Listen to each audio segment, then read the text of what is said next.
ఓం శ్రీ మాత్రే నమః. అందరికీ నమస్తే అండి. Welcome back to Lakshmi home maker double nine ఛానల్కి స్వాగతం అండి. అందరూ ఎలా ఉన్నారు ఫ్రెండ్స్? బాగున్నారా? నేనైతే చాలా బాగున్నాను. మీ అందరూ బాగుండాలని మనస్ఫూర్తిగా భగవంతుడిని కోరుకుంటున్నానండి. మొన్న ఒక వీడియో చేశాను కదా, మనకి ఈ నెల 12వ తారీఖున హనుమాన్ జయంతి ఉంది. ఆ రోజు నుంచి 11 రోజులు కానీ 41 రోజు కానీ దీక్ష తీసుకొని హనుమాన్ చాలీస చదవండి, ఎటువంటి కష్టమైనా నెరవేరిపోతుంది అని నేను చెప్పాను కదా. అయితే కొంతమంది సిస్టర్స్ అయితే కామెంట్ చేశారు, అక్క హనుమంత్ పూజ ఎలా చేసుకోవాలి, హనుమంత్ చాలీస పూజ ఎలా చేసుకోవాలి, నియమాలు ఏంటి చెప్పండి అక్క అని అడుగుతున్నారు. తప్పకుండా నియమాలు చెప్తాను. అలాగే హనుమాన్ చాలీస ఎవరు రచించారు, హనుమాన్ చాలీస ఎలా పుట్టిందని ఒక సిస్టర్ అయితే అడిగారనమాట. నాకు తెలిసిన స్టోరీ మీకు తెలిస్తే కింద కామెంట్ బాక్స్లో నాకు పోస్ట్ చేయండి.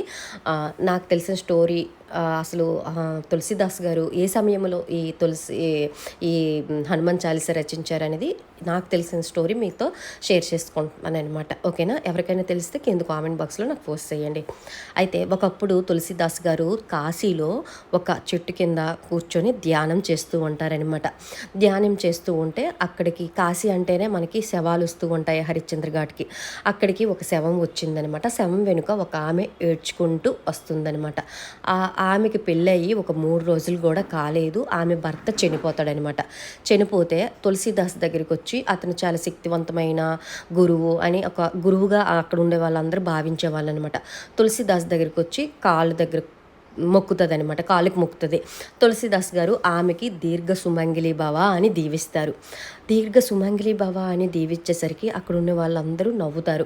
ఇదేంటి, ఈమె భర్త చనిపోతే దీర్ఘ సుమంగిలి భవ అని దీవించారు అని అక్కడ గుసగుసలాడుతారు. అప్పుడు ఆమె చెప్తుందనమాట, నాకు పెళ్ళయి 3 రోజులు అయ్యిందండి, మా భర్త చనిపోయారు అని తులసిదాస్తో చెప్తే, తులసిదాస్ గారు ఏం చెప్తారంటే ఆ శవానికి తీసుకురాయండి అని చెప్తారనమాట. అప్పుడు తులసిదాస్ దగ్గరికి ఆ శవానికి తీసుకొని వచ్చి అక్కడ పెడతారనమాట. అప్పుడు తులసిదాస్ గారు ఆ శవం చెవిలో రామజపం చేసి కొన్ని నీళ్లు ఆ శవం మీద వేస్తే ఆ శవం నిల్చొని, అంటే శవం లేచిపోయి కూర్చుంటుంది అనమాట. అప్పుడు అందరూ ఆశ్చర్యపోతారనమాట, ఇదేంటి చచ్చిపోయిన శవానికి తులసిదాస్ గారు ఇలా లేపేశారు అని అందరూ ఆశ్చర్యపోతారనమాట. ఆశ్చర్యపోయిన తర్వాత అక్కడ చనిపోయిన ఆమె ఉంటుంది కదా, తులసిదాస్ గారికి నమస్కారం చేసి అక్కడి నుంచి వెళ్ళిపోతుందనమాట. అయితే అప్పటి నుంచి తులసిదాస్ గారు అంటే అక్కడ ఉండే వాళ్ళందరికీ ఒక భక్తి, ఒక గురువుగా భావించి చక్కగా అక్కడికి అందరూ వస్తూ ఉంటారనమాట. అయితే ఎవరైనా బాగుపడితే కొంతమంది చూడలేని వాళ్ళు ఉంటారు కదండి, వాళ్ళు ఏం చేస్తారు, కాశీకి అప్పుడు అక్బర్ పరిపాలించే వాళ్ళంట. అప్పుడు కాశీలో అక్బర్ పరిపాలించితే కొంతమంది అక్బర్ దగ్గరికి వెళ్ళి, మనకి ఎవ్వరూ పట్టించుకోవట్లేదు, అక్కడ ఒక తులసిదాస్ గారు ఉన్నారు, అతనికే ప్రజలందరూ పూజలు చేస్తూ ఉంటారు, అతని దగ్గరే ఉంటున్నారు, మనకి ఎవ్వరూ పట్టించుకోవట్లేదు, అతను చాలా మాయమాటలు చెప్పి ఏవో మంత్రాలు చేసి శవాలకి లేపుతున్నారని అక్బర్కి చెప్తారనమాట. అప్పుడు అక్బర్ ఏం చేస్తాడు, ఆ తులసిదాస్ గారికి తీసుకురండి అని భటులకు పంపిస్తాడు. భటులు అనమాట అక్బర్ దగ్గరికి, ఈ తులసిదాస్ దగ్గరికి తెస్తారు. అప్పుడు తులసిదాస్ గారికి అడుగుతారనమాట అక్బరు, ఏంటి ప్రజలకి మోసం చేస్తున్నావంట, మంత్రాలతో శవాలకి లేపుతున్నావంట, సరే నేను ఒక 4 శవాలకి ఇక్కడికి తెస్తాను, నువ్వు ఈ 4 శవాలకి లేపు అని అంటారనమాట.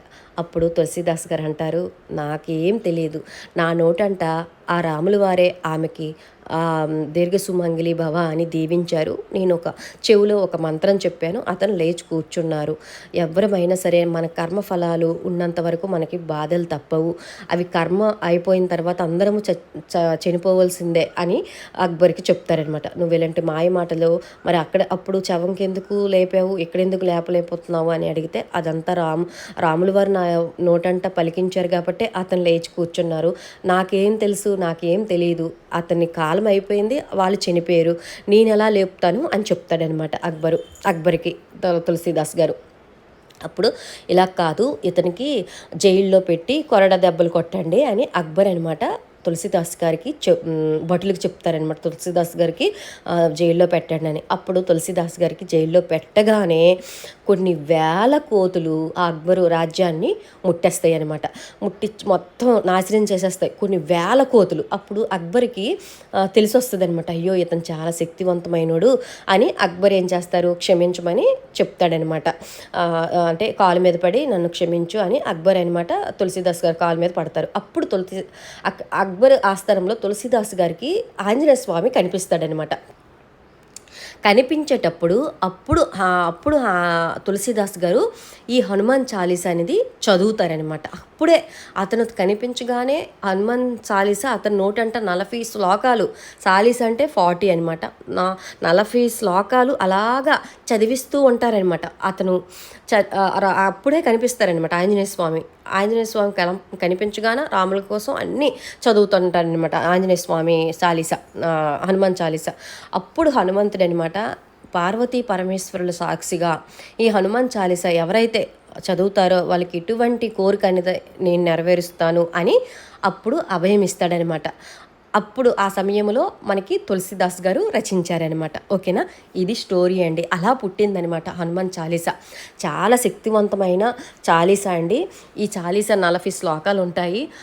ఒకటి దోహా ఉంటుంది, 2 దోహాలు ఉంటాయి. ముందు ఒక దోహా ఉంటుంది, చివరిలో ఒక దోహా ఉంటుంది. అది తప్పకుండా చదవాలి. ముందు దోహా అనేది మనకి ఎటువంటి అంటే తప్పులు వచ్చినా సరే ఒక గురువుగా భావించుకొని అవి మనం చదువుకోవాలన్నమాట. ఎటువంటి తప్పులు వచ్చిన అంటే ఎవరమైనా సరే చిన్న చిన్న అక్షర దోషాలు ఉంటాయి కదండి, అలాంటిటప్పుడు ఈ ద్వాహా చదివేటప్పుడు మనకి ఆ అక్షర దోషం వచ్చినా మనకి ఏమి కాదనమాట. అందుకోసం ద్వాహా చదివేసిన తర్వాత హనుమాన్ చాలీసా అనేది స్టార్ట్ చేయాలి. అవి నేను రేపు మీకు క్లియర్గా ఒక వీడియోలో పూజ చేసి చెప్తానమాట. ఏ పూజ చేసినా అది నాకు ఉపయోగపడాలి, మీకు ఉపయోగపడాలండి. రేపు శనివారం కదా, అదే ఆంజనేయ స్వామికి చాలా ఇష్టమైన రోజులు శనివారం, మంగళవారం. అందుకే రేపు నేను పూజ చేసి మీకు పూజ విధానం అనేది అప్లోడ్ చేస్తానన్నమాట. అయితే ముఖ్యంగా నియమాలు ఏంటంటే, హనుమాన్ చాలీసా ఎవరైతే మీకు ఏదైనా ఉద్యోగం కానీ, సొంత ఇంటి కల కానీ, ఎటువంటి కోరికతోనైనా సరే సంకల్పం చెప్పుకొని హనుమాన్ చాలీసా ఒక దీక్షగా చేసుకోవాలన్నమాట. దీక్షగా అంటే మనము ఎర్లీ మార్నింగే ఈ హనుమాన్ చాలీసా దీక్ష అనేది తీసుకోవాలన్నమాట. ముందుగా మనము మంగళవారం స్టార్ట్ చేసుకోవాలి. మీరు చాలీసా చేద్దాము అనుకునే వాళ్ళు శనివారం కానీ మంగళవారం కానీ స్టార్ట్ చేసుకోండి. మంగళవారం అయితే చాలా మంచిది. మంగళవారం చక్కగా మంచి ఉతికిన బట్టలు వేసుకోవాలి. ఇంట్లో మద్యపానం ఉండకూడదు, మాంసాహారం ఉండకూడదు.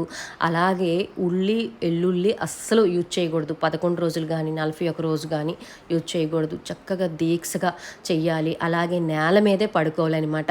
అంత చక్కగా ఈ హనుమాన్ చాలీసా అనేది చదువుకోవాలి, చెయ్యాలి దీక్ష.